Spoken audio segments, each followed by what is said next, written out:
ऐसे समय में हो रहा है जब दुनिया के दो बड़े रीजन में युद्ध की स्थिति है। इतनी बड़ी ग्लोबल अनसर्टेनिटी के बीच हम सभी यहां द इंडियन एरा यानी भारत के युग की चर्चा कर रहे हैं। ये दिखाता है कि आज भारत पर विश्वास कुछ अलग ही है। रिफॉर्म, परफॉर्म और ट्रांसफॉर्म के मंत्र पर चलते हुए हम लगातार निर्णय ले रहे हैं, देश को तेज गति से आगे बढ़ा रहे हैं। इस बार का ये कॉन्क्लेव ऐसे समय में हो रहा है जब दुनिया के दो बड़े रीजन में युद्ध की स्थिति है।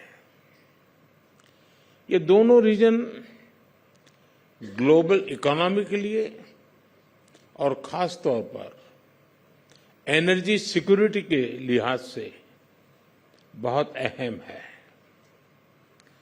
इतनी बड़ी ग्लोबल अनसर्टेनिटी के बीच हम सभी यहां द इंडियन एरा यानी भारत के युग की चर्चा कर रहे हैं। ये दिखाता है कि आज भारत पर विश्वास कुछ अलग ही है। ये दिखाता है कि आज भारत का आत्मविश्वास भी कुछ विशेष है। साथियों, आज भारत दुनिया की फास्टेस्ट ग्रोइंग मेजर इकोनॉमी है।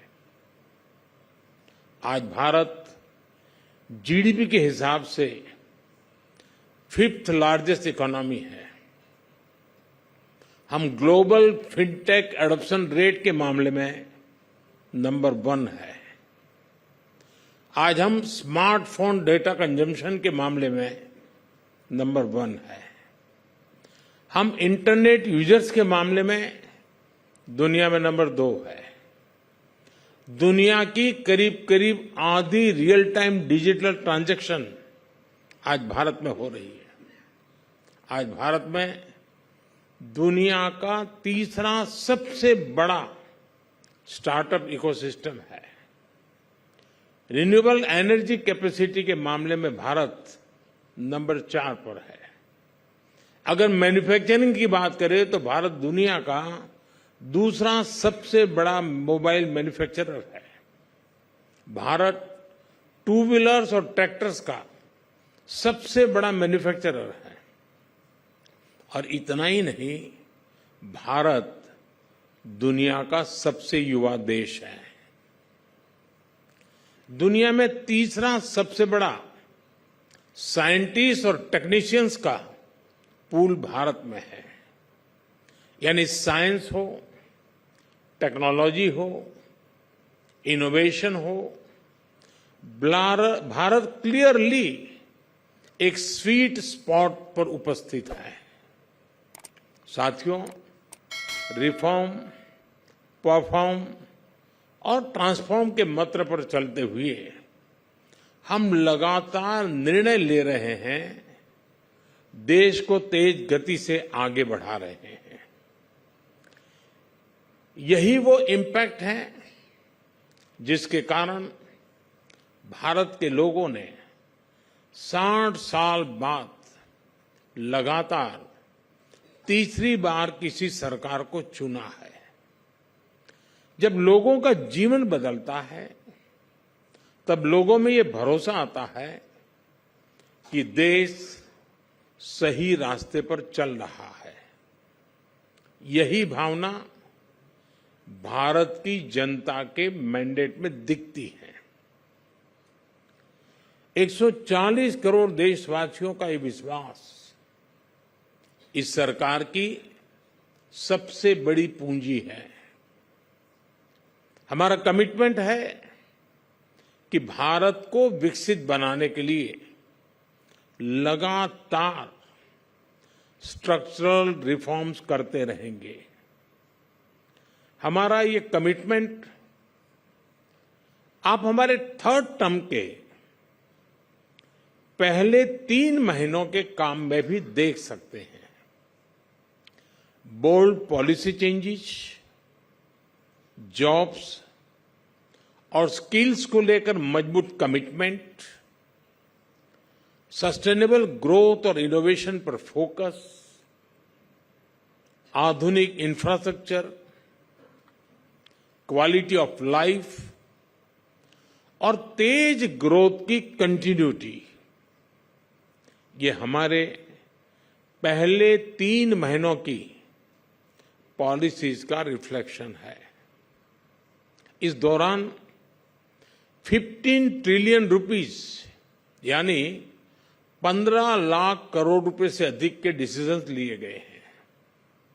इन्हीं 3 महीनों में भारत में अनेक मेगा इंफ्रास्ट्रक्चर प्रोजेक्ट्स पर काम शुरू हुआ है। हमने देश में 12 इंडस्ट्रियल नोड्स बनाने का भी निर्णय लिया है।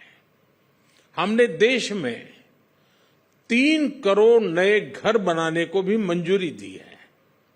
साथियों, भारत की ग्रोथ स्टोरी का एक और नोटेबल फैक्टर है और वो है इंक्लूसिव स्पिरिट। पहले सोचा जाता था कि ग्रोथ होती तो है, इनइक्वालिटी असमानता भी साथ ही बढ़ती है, लेकिन भारत में इसके विपरीत हो रहा है। भारत में ग्रोथ के साथ इंक्लूजन भी हो रहा है। इसी का परिणाम है कि पिछले 10 साल में 250 मिलियन यानी करीब करीब 25 करोड़ लोग गरीबी से बाहर निकले हैं।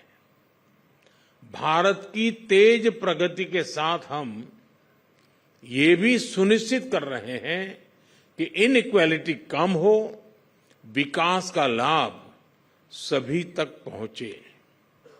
साथियों, आज भारत की ग्रोथ को लेकर जो भी प्रेडिक्शन हो रही है, उनका कॉन्फिडेंस भी बताता है कि भारत किस दिशा में है। यह पिछले कुछ हफ्तों और महीनों के आंकड़ों में भी देख सकते हैं।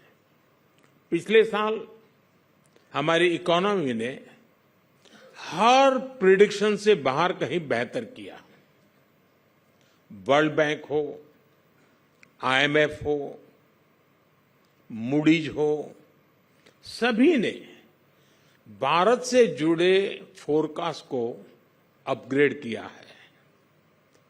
ये सारे संस्थान कह रहे हैं कि ग्लोबल अनसर्टेनिटी के बावजूद भारत 7+ रेट्स के साथ ग्रो करता है। वैसे हम भारतीयों को पूरा कॉन्फिडेंस है कि हम इससे भी कहीं बेटर परफॉर्म करेंगे।